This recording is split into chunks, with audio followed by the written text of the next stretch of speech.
Western Australia, a harsh, unforgiving land untouched by civilization. But one man was willing to explore it. One man had the courage and determination. One man who looked damn good in lycra. Going for a ride through the countryside. Gonna get a rawhide on his backside. Gonna be a tough ass, but he'll be up to the task. He'll have to ride real fast. He's gonna get a sore ass. I have a dream to travel this great state, visiting towns whose names begin with each letter of the alphabet, doing so in alphabetical order. My journey begins in my hometown of Wokela. Like all great explorers, I like to get a good night's sleep before an expedition. Well, time to get up. Wake me up before you go. Don't leave me hanging on like a yo-yo. Wake me up before you go. I don't want to miss it when you hit that high. Well, here we have it, Wokela, and we're departing. It's a very, very sad day. As you can see, the locals have turned out to wave me off. That's right, all of them. Well, girls, I think it's time we leave. Farewell, Wokela. I'll see you soon. I'm travelling south, passing by some major tourist attractions, such as Gary Arthur's Benja service station in Benja, and in Brunswick Junction, the memorial to legendary entertainer Al Jolson. But this is just leading me to my first stop for the letter A. A is for Australind. A small but growing community, Australind was one of the first places settled in WA, with some historic buildings such as this one. Built in 1869, this is thought to be Australia's oldest brothel. Australind is also home to the Leschenault Inlet, a popular spot for fishing and crabbing.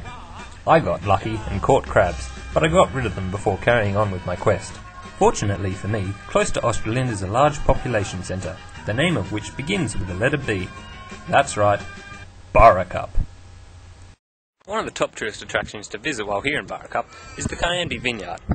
Cayambi supply grapes to Bogan Estates, makers of some of the finest cask wines in all of WA, which some of the more jocular locals here like to refer to as goon. Tours of the estate run bi-monthly and fill up fast, so be sure to make an advanced booking through the Burracup CWA. But Burracup isn't the only letter B in the southwest. B is also for Boyanup. Boyanup has many facilities for the recreationally inclined, including spacious ovals, lawn bowls rings, basketball courts, and outdoor workout equipment where you can test your strength, your balance, and lack of coordination. Woo! Made it! Woo! Woo! In the hotter months, you'll find the locals enjoying a refreshing dip in the high-rise swimming pool.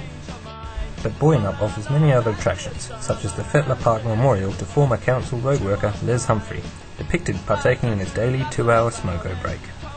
Lazy git. Get back to work. Boyanup also features a world-famous transport museum, although locals have rejected the invention of buses for more primitive people carriers. The southwest is a popular place to move for old people when they retire, with one town fully dedicating itself to this demographic. C is for Capel. Capel has many clubs that cater especially for the elderly and provide services at the right price for those on a pension. For the more active seniors, Capel offers lawn bowls and playgrounds for the grandkids. Seniors can drop into the library or drop into the half-pipe at Earl Scott Reserve Skate Park. The medical centre supplies all the town's medical needs, or if you need something a little stronger, you can go just up the road. And because all old people are racist, anyone who is Aboriginal, and therefore dangerous, has one of these signs placed outside their home, so that other residents know where to avoid. So if you're falling apart faster than your house, then make the move to Capel today. When I'm 64. But unfortunately, I must keep travelling onwards. Soon I pass through the locality of Capel River, being careful in case one of those nasty dark-skinned people are about. And as the sun goes down on another day, I arrive at my first overnight destination.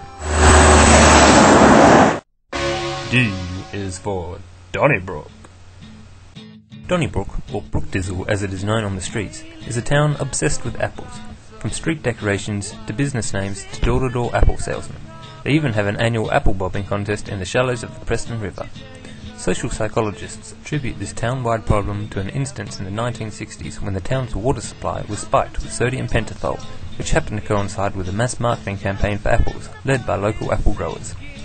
The major local tourist attraction, the Big Apple, even had to be shut down for public safety in the 1990s after the demand to get in became so great that fights began breaking out in the queues to get in.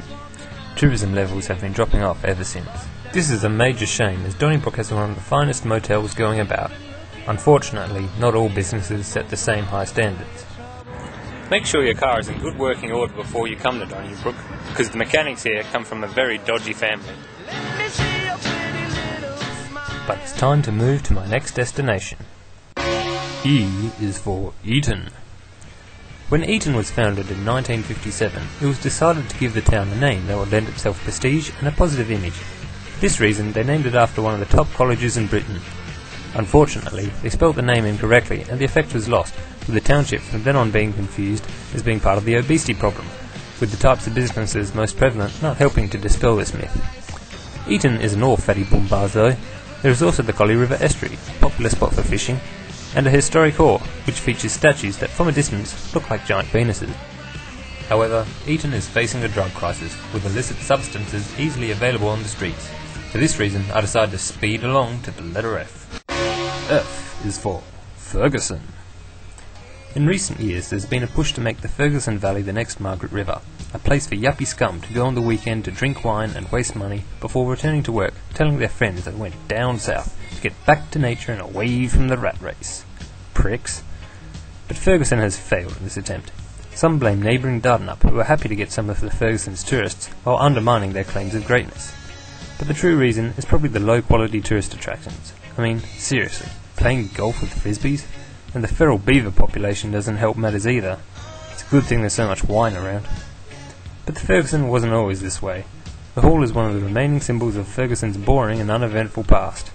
The old school was closed in 1972, although the old school buses have been maintained in working order.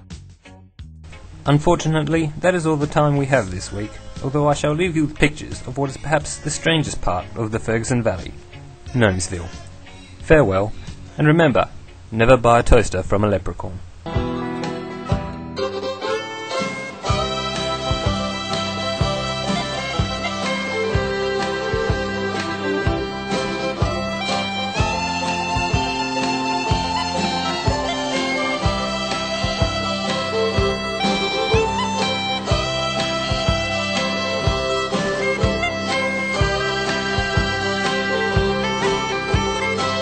This has been an RSM production, sponsored by the Worklop Tourism Commission. This documentary is supported by the Shire of Dardanup.